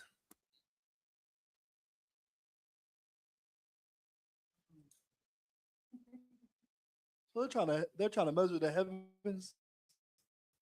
Yeah. They listen, man. Okay, they send submersibles down to the bottom of the ocean. What happens to them? They get crushed like soda cans because of all the pressure. Now, one of them did implode. You know what I'm saying? Because the pressure of the deep is, can they get to the depth to explore the entire ocean? Can they get to the depth to see the fountain? Then we still exist. You know why they're going down there? Because they're trying to get rid of us. They're trying to get rid of us. You know why they're sending probes into space? Because they're trying to get rid of us. And you know what they're finding? The universe is ever expanding. This thing goes on forever. You wanna understand why these things exist? That's why they exist in the spirit. They want to get rid of us. But guess what? How do I know Israel exists? Let's go. Is the sun there? Is the moon there? You can't see the moon tonight. Can you see the stars? Are the waves still crashing? Oh, okay. Then the seed of Israel still exists. And if the seed of Israel still exists, then guess what? We can't be like Sodom and Gomorrah. You can't liken us to that because the remnant is still here. Let's go back to Romans. Good. That was Jeremiah, 31 and 35 through 37. Hey, slice. Good. It's kind of like how the general was talking about, like the CIA. I was talking about the CIA is they're pretty much set against us, or like they're joining the armies, or what was the armies together because they're set against us. But America, they're not going to come out here and just slaughter us. So Israel, knowing that they're not going to come out and slaughter us, they joined them together. He was talking about it on that lecture that he had in Chicago, but he pretty much saying that, like, Israel is really like secretly trying to get rid of us, but America is pretty much the ones kind of stopping it from happening fully. Yeah, that's why they're trying to get rid of the Constitution. You know what I'm saying? Like they're trying to get rid of the Constitution so that this way they could just do whatever the hell that they want to do. They want to get rid of us, but it's not going to happen. Good? Sis? I'm sorry. Isn't that the reason that they made the telescope? What do they call it? Satan? Oh, the Lucifer? Lucifer. Okay. That's it. They made, okay, the reason why they got these telescopes is because, okay, it's the same reason they got the Space Force. You know what I'm saying? Like, okay, what you got to realize, the white man believes these prophecies. He believes this Bible. You know what I'm saying? They have thoroughly searched through this record. Yo, I'm going to tell you something, bro. Like something that damn near give me chills when I think about it. Man, head priest Shishaya said that when they were teaching one time, a white man jumped out of a limousine, ran over, looked at the 12 tribe sign, and said, how the hell did you guys find this out? He said, you know how much money we spent to make sure this was never known? You think they don't know who they have in captivity? You think with everything that they search and seek out and design, you think that the elite of this world don't know who we are? Man, the damn president of Egypt, I see you, give me 1 second. The damn president of Egypt said, we could never have peace with you because you left black and came back white. You know what I mean? There's articles of soldiers who went to Yemen and they were calling them Yehudim. They said, I seen a real Jew. You know what I'm saying? I can't find the transcript, but there's rumors that when Hitler met Jesse Owens, he said, I finally met a real Jew. But I do have the evidence that Hitler watched the damn tape and saw that the Jews were black and realized that that fake Jew was the bastard that dwelt in Ashdod. Like what you got to realize is the elite of this world know who we are. They know it. They absolutely know it. The rabbis know it too. You get what I'm saying? Like if you talk, listen, there's a video, you can go online. It's Zionist and anti-Zionist, Hasidics and the Zionists beefing with each other. And one of the Zionists runs over to the Hasidic who's protesting Israel because the Hasidics are very religious. So they're waiting for Shiloh. They're waiting for the Messiah to come. So they're like, Israel's not supposed to exist. They're like, because the Messiah hasn't came. So they got a sign that's anti-Israel. Jewish cat with the yarmulke runs over there and rips the sign out of his hand. When he ripped the sign out of his hand, the Hasidic turns to the nearest black people that he saw and says, you're the real Jew. You know why he did that? He wouldn't do that on a regular day. He did that because if you're the real Jew, what does that mean about them in Israel? That's his proof that Israel doesn't exist. Because if it comes out in the world, if it comes out in the earth, like think about this.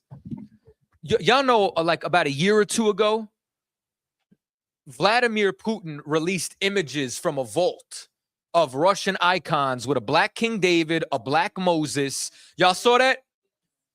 Now, you think Vladimir just did that out of the goodness of his heart? You think that was just kindness for Negroes everywhere? Now, how long you have keys to them vault? Russia, how long have you known about this? What happened during the same week he opened up the vault? Missiles flew in Israel. He's trying to weaken the state of Israel. Because if we're the real Jews, what does that mean about them? You shouldn't be in the land.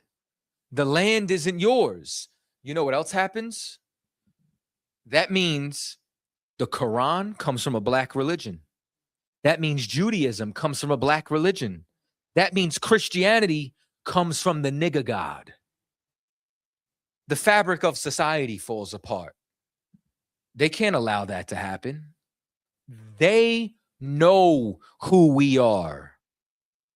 They know this. They know who they have in captivity. And you know what they want to do? They want to rule. It says that the devil, knowing he had but a short time to rule. If there's any conspiracy I believe in, it's they're trying to stop Christ from returning.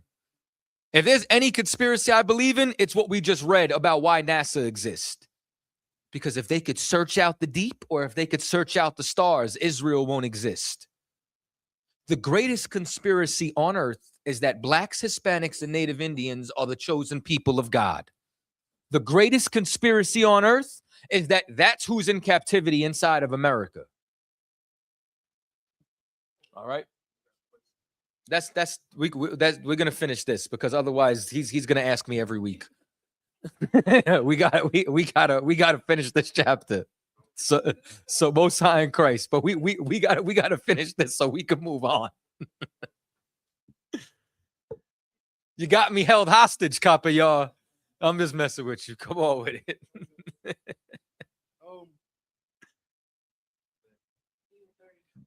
That's what now I remember what the general was saying. Now he was talking about like how like you were saying they know that we're the children of Israel, that like we have brothers and sisters that are trying to just pick up a mic and go rap, but then they put those people in place to work against, like those leaders, they put those people in place to work against us or to like destroy the people is what he was saying. And I was like, oh wow.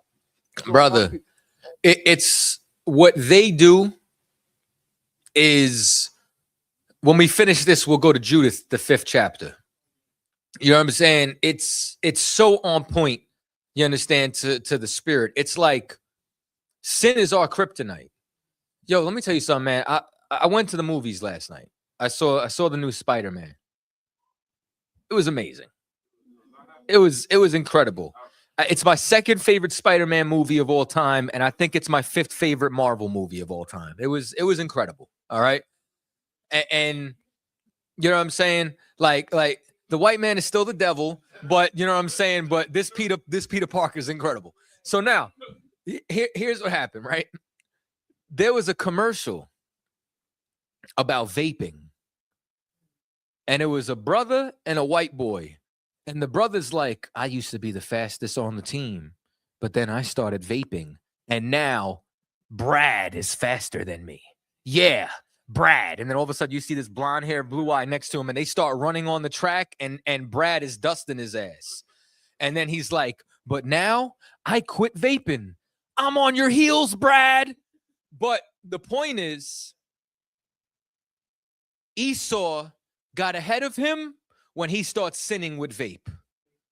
Sin is our kryptonite, because the elder was supposed to serve the younger until what? Until we sinned. You understand? Now we serving the elder. It wasn't supposed to happen. You understand? And this is exactly why the hand is on the heel. Esau is this age, is this world. Jacob is the one that followeth, and the hand of man is betwixt the hand and the heel. The other nations follow whoever else is in charge. And we're the one that follows. The way that we know that this is the end is because Esau is in charge. Because when Babylon was in charge, nope, not yet. It's our world, our age is after Esau rules. The Medo-Persians come in, not yet. Then here comes Alexander. Now we know this is the last empire to rule before us. You understand? The Greco-Roman Empire, and America is that little horn. America is the continuation of the Roman Empire. But this is the one that's clay and iron mixed. This isn't gold. This isn't silver. This isn't bronze.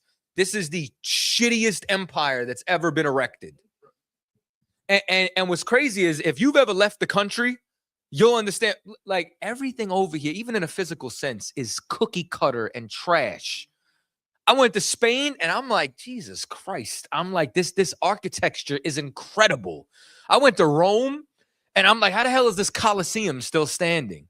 You know what I'm saying? Like, I'm in Florence. This is one of the most beautiful cities I ever seen. I came back to America. I spit my coffee out. Bro, I had a sip of coffee in Spain, and the first words that came out of my mouth was "stupid Americans." It was like, it was the greatest cup of coffee I ever had in my entire goddamn life. It was so damn good. I ordered orange juice. It was like oranges raining from the sky, like in a big net. Everything over there is fresh. Our food is poison. Everything over here is trash, is garbage, bro. Our roads are cracking. Bro, this is the worst place ever. The air's better over there. Everything about it. I was like, this is insane. I've never seen such beautiful landscape. And we think this is the greatest place ever. Trash. Bro, like, listen, I used to work construction. I used to work in buildings that were selling for $10 to $20 million, just the apartment. Everything was trash. You know what I'm saying? I'm like, bro, y'all paying $10 million for this? You paying for the location. You not paying for that marble counter. That's not even real marble. I read where this came from. This is not from Italy. This is from China. This is bootleg. Hold on. Let's slack it. Let's finish this chapter. Go ahead. Verse 30. What shall we say then? That the Gentiles, which followed not after righteousness, have at. Where you at? Oh, verse 30. And we're back in Romans. Go. Okay, good. Verse 30. What shall we say then? That the Gentiles, which followed not after righteousness, have attained to righteousness, even the righteousness which is of faith. Good. Verse 31. But Israel, which followeth after the law of righteousness, hath not attained to the law of righteousness. Good. Verse 32.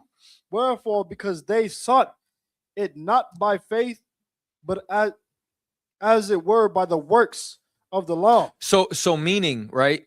It's like, so what are we trying to say? Are we trying to say that they're more righteous than those who stayed?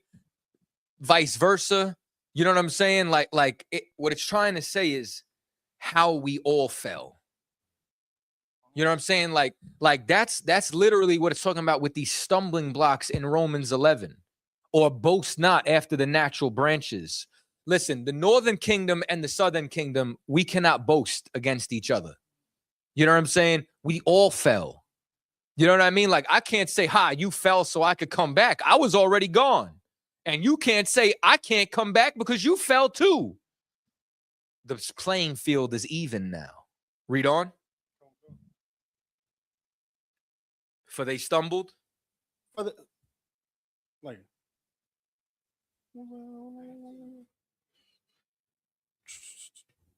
For they stumbled at the stumbling stones. Good. Verse 33.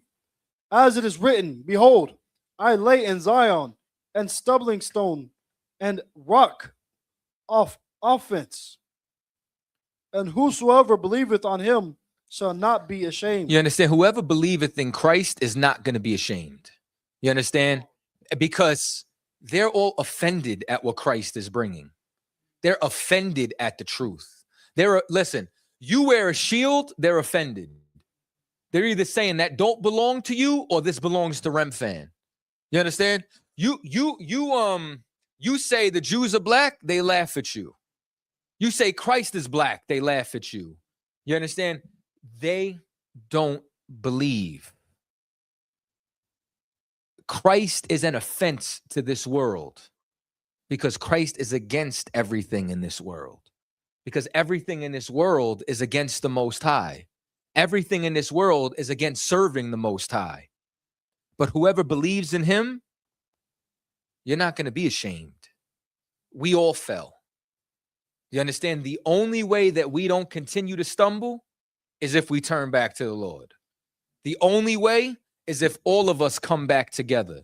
The only way is if not one tribe is not making it out of captivity.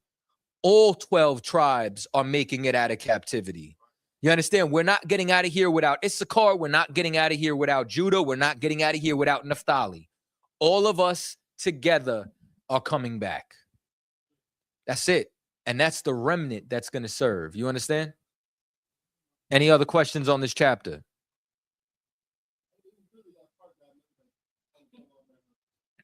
From 24 down, because you just want to save the white people. I'm messing. Go ahead. Right? Most High Christ. Good. I was actually just arguing with she said she was Jewish or like not. Of said course was she did. from the land. Uh-huh. Like she lived in Israel. I was like, oh no. She's Israeli. Yeah, Israeli. And I asked her what tribe she was from. She's like, oh no, I'm just the Israeli pick. I was like, oh okay. Oh, okay. Yeah, you just faking the funk. That's all that's happening here. All right. Any other questions in the room? What's the questions online?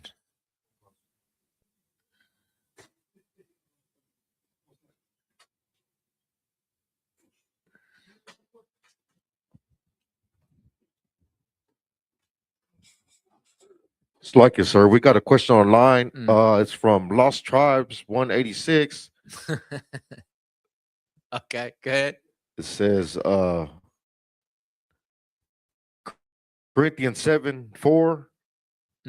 The wife hath not power over her own body, but the husband.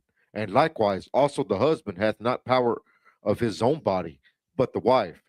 It's Okay, like it, go sir. ahead. What's the question? Does this mean a woman could have ownership over her husband? So what this is talking about in proper context is talking about the needs and desires that you have in marriage. You can't just withhold yourself, you understand, from your wife. Your wife can't withhold yourself from you because you two are supposed to be working together.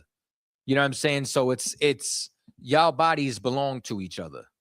You know what I mean? Like it's talking about inside of that capacity. It's not talking about ownership like your woman controls you, but the two of you have needs. The two of you have needs for affection. The two of you have needs for love. The two of you have need for communication. The two of you have need, you understand, for due benevolence. You know what I'm saying? So all of these things are codependent on each other because you get them from each other. You know what I'm saying? So you have to be able to supply them to your partner. You know what I'm saying? So just because either you're the head or you're the wife or this or that, all of that, you understand, is for you two. You understand? So this isn't talking about rulership or domain or you know what I'm saying? This is talking about what you two need to feed and nurture the intimacy inside of your relationship. Next question. It's like it, sir. This is from at BlackJap28. It says Deuteronomy 24:1. It's like it. What are examples of uncleanness? Does she need to get a physical paper in her hand? I'm going to read Deuteronomy chapter 24, verse 1. When a man hath taken a wife and married her, and it come to pass that she find no favor in his eyes, because he hath found some uncleanliness in her. Salakia. Then let him write her a bill of divorcement, and give it in her hand, and send her out of his house. So when a woman's unclean, can you touch her? What do you want to do from a woman that's unclean? You want to separate from her. If you're separate from her, you understand, then all that thing we were just talking about in Corinthians is going out the window. You got no desire towards her. You know what I mean? This is talking more so about the bill of divorce. The uncleanness is speaking of separation. You know what I mean? You don't want to be around her. You don't want to be near her. You don't want to deal with her. You understand? So as a result, she has no favor in your eyes. She got no favor in your eyes. You rushing over there to sleep with her? You rushing over there to give her flowers? You rushing over there to take her on a date? You understand? So as a result, you would write her a bill of divorce. Moses did this for the hardness of your heart. That's the whole point of it. You understand? Good.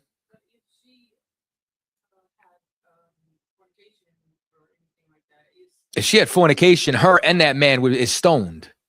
You ain't even got to worry about the bill of divorce. They dead. They going to Sheol. But he can't accept it like anyway.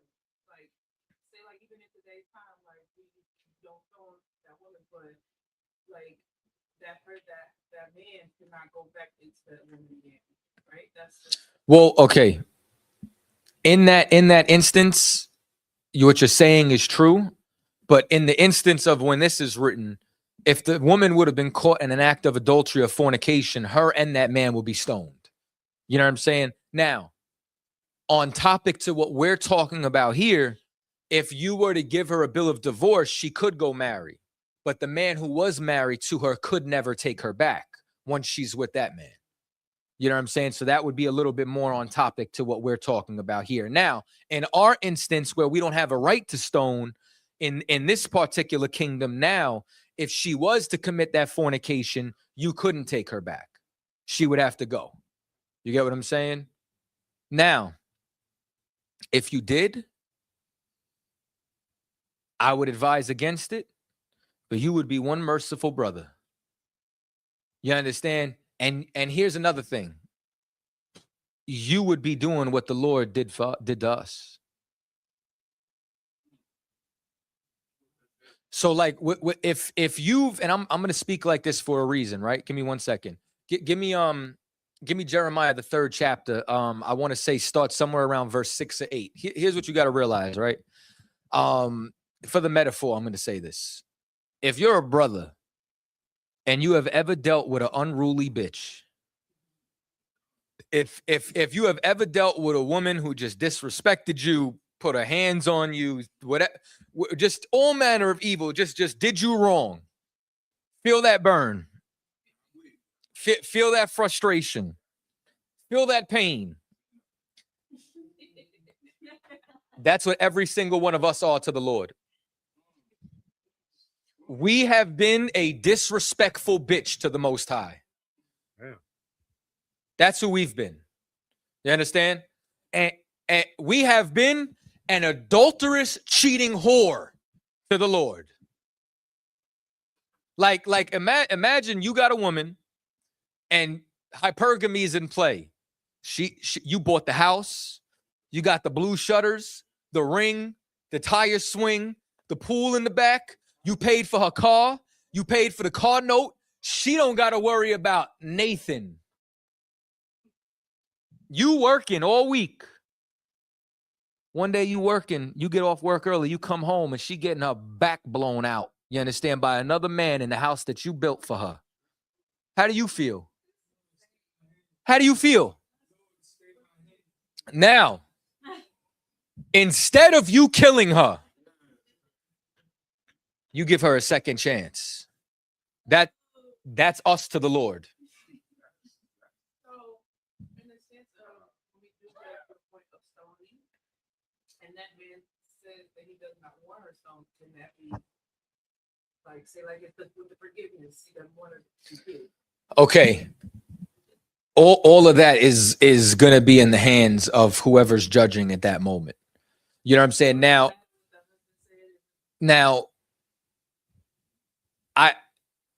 I would probably use a different instance. You know what I'm saying? Like, for example, that's the reason why if your son was a drunkard, that the parents have to cast the first stone. You know what I'm saying? Because that means they want that judgment. It can't be from somebody else. You know what I'm saying? It's because of Christ, what we always thought was the letter of the law. You know what I'm saying? What we always thought was this must be done. You must take the eye. You could have forgiven them. That would be according to that judgment, if that mercy was going to be there or not. And we would know because it would be the Lord's will if it comes out, whether it does or it doesn't. You get what I'm saying? Like if the parents wanted to or not, or whatever the case may be, or if whoever was the priest or the judge at that time to execute the sentence. The problem was we got into a mode where we went straight to execution. We went straight to taking the eye when you could have just let them skate. Read that verse for me.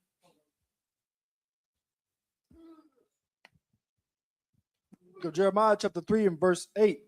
And I saw when for all the causes whereby backsliding Israel committed adultery. We committed what? Adultery. So what was supposed to happen to us? We were supposed to be stoned. The wages of sin is death, right? But we have a second chance because of Christ, because of Yahushua. Go ahead. I had put her away and given her a bill of divorce. You understand? Israel was cast off for a time, and it was said, "Ye are not my people." Go ahead. Yet her treacherous sister Judah feared not. You understand? Meaning what? Israel was thrown off. Judah didn't. Judah saw what happened to us, saw that it was said that ye are not my people, and Judah still sinned after watching what happened to the northern kingdom. Go ahead. So if Judah didn't go out and do that, would it still just be Judah or the southern kingdom? Yeah. The final straw for Judah was killing Christ. Oh. That was the final straw. You get what I'm saying? Because watch what it says. Go ahead.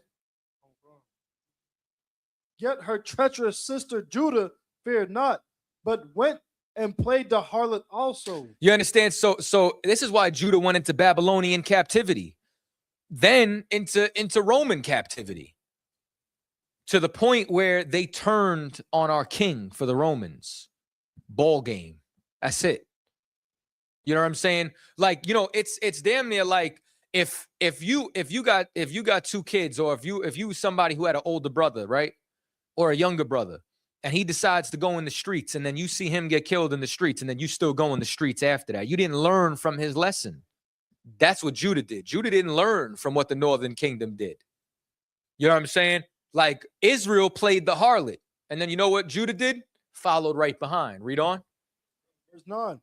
And it came to pass through the lightness of her whoredom that she defiled the land and committed adultery with stones and with stocks. With what? Stones and with stocks. Because that's what we do when we go into Islam. That's what we do when we go into Christianity. That's what we do when we go into Buddhism. That's what we do when we go. That's what we do with these sisters with these goddamn crystals and tarot cards. Go ahead. Verse 10. And yet, for all this, her treacherous sister Judah hath not turned unto me with her whole heart, but fringently saith to the Lord. So saith the Lord. This is the stumbling block. This is the fall. The north and the southern kingdom, all of us fell. All of us played the whore. And guess what? The Lord still took us back. The Lord is merciful, man. So mercy is going to be at the discretion of, you know what I'm saying, whoever's in charge of dictating the penalty or the punishment. You understand? And if there's anything that I've learned under Commandant General Yohana, you know what I mean? It's that we all need mercy. And that's why so many of us in here have been given mercy. You know what I'm saying? That's why you understand so many of us have been given a second chance. That's why so many of us, because if you're not merciful in your judgment, the Lord is not going to be merciful with you. You understand? We all have to learn it.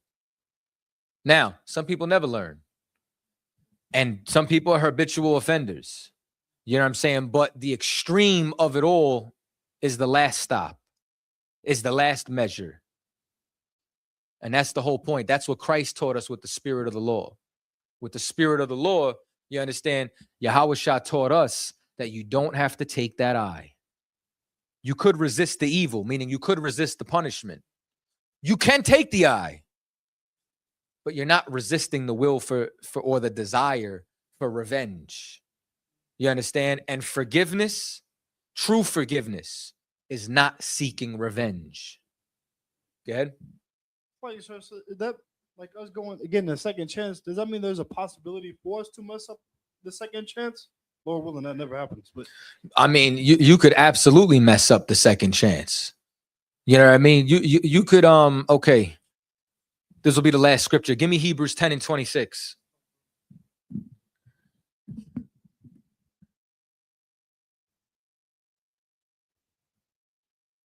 This is the book of Hebrews, chapter 10 and verse 26. For if we sin willfully after that we have received the knowledge of the truth, there remaineth no sacrifices for sins. Verse 27. Say that again. Okay. For if we sin willfully after we have received the knowledge of the truth, there remaineth no sacrifice for sins. Okay. Christ died for what you did, not what you do. So if you sin willfully after hearing the truth, that blood of Jesus that Christians talk about isn't covering you. The only thing that's going to protect you is if the Lord decides to long suffer you, is if he decides to give you some more grace. You understand? When he should be judging you. So he's long suffering you, long suffering your ignorance. You understand? Read on. Verse 27. But a certain and fearful looking for of judgment and fiery indignation, which shall devour the adversaries.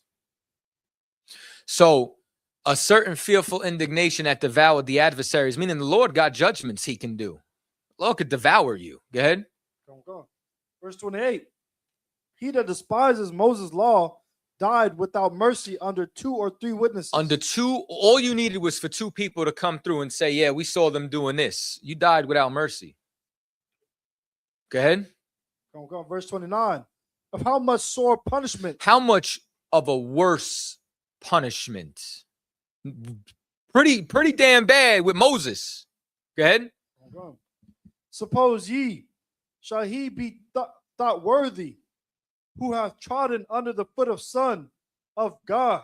How much worse will it be if you waste this second chance? How much worse will it be? Let me translate trodden under the foot the Son of Man. If you piss on what Christ died for, how much worse will it be? Go ahead. And hath counted the blood of the covenant, wherewith he was sacrificed, like sanctified, an unholy thing. If you go back into the world after this, you didn't give a damn about what Christ did. Go ahead. And hath done despite unto the Spirit of grace. Verse 30. For we know him that hath said, vengeance belongeth unto me. I will recompense, saith the Lord. You understand? And the Lord is going to judge every. Is there more on that verse? Finish it. And again, the Lord shall judge his people. And the Lord is going to judge his people in and out the truth. But how much sorer of a punishment will you receive if you take this for granted? Good. I was talking about like in a like a broad, like, or not broad, but like if we all like messed up again, like will we be just cast off this time, or say that again? Like if all of Israel messed up, like will we just be cast off? Okay. We're not at, that's not where we are. You know what I'm saying? Like we're at the part where the Lord prophesied about putting the law on our inward parts. We're at the part at the end of ours. We're at the part where Christ paid that cost, and now he's regathering us back. So everything that happened, it already happened. It had already transpired. Those are all the things that happen in this new covenant. In this new way of doing things. You understand? This is when we all get it right. You know what I'm saying? Or the remnant that's going to return is going to get it right, because this is when our king got it right. You know what I'm saying? So because he was perfect and he got it right, that gave us the spirit to now be able to get it right. But you could still fall out. You could still lose your seat. You can get on a chariot and lose your seat. But as far as all of us falling off again, no, this is when the kingdom is established forever. You know what I'm saying? But you want to be able to not only endure to the end, but maintain that position. Like, I don't know if y'all understand, this work is just getting started. You know what I'm saying? We haven't even begun yet. Because when we go up on them chariots and then we come back down, we got to reorganize like numbers. After we reorganize like numbers, we gotta make sure we stay in order. After we stay in order, then we got to go conquer the earth. Then we got to go rebuild the kingdom. Like, this is, we haven't even begun yet. Like, this is just the qualifying. This is the tryouts. This is to see who makes the team. You could still get cut from the team. All right. And with that, pass the class over to Priest and Officer Kapayar. This is the Isupk security announcements. We, the Isupk Satx, 1 West, 125th Street, Harlem, New York. Rule for new brother and sister. When a new brother or sister comes into the school, they're off limits for 6 months. They are also they're to be saluted only. They're here to shed themselves to the world. If they need transportation, the teacher will arrange it. After 6 months, if a brother or sister has an interest in a particular person, he or she must get permission from the head to speak to a brother or sister. There's another 6 months in which the brother and sister will court each other. After this 6 months period, the brother and sister will get permission from the head to marry. Tithes, which is a commandment. You can find this in the book of Numbers, chapter 18 and verse 21, and the book of Malachi, chapter 3, verse 8 through 10. Mishra means tenth in the Hebrew. 10% of every penny of any increase the Lord gives you. You'll give it to the treasury department or teacher. Priest fund, free will offering for priests is not mandatory and is whatsoever amount you would like. Upcoming holy convocations. The memorial blowing of trumpets is going to be on the first day of the 7th month, starting Friday, September 11th of 2026. And you can read and find this in the book of Leviticus, chapter 23, verse 24 through, I believe it's 26, verse 26.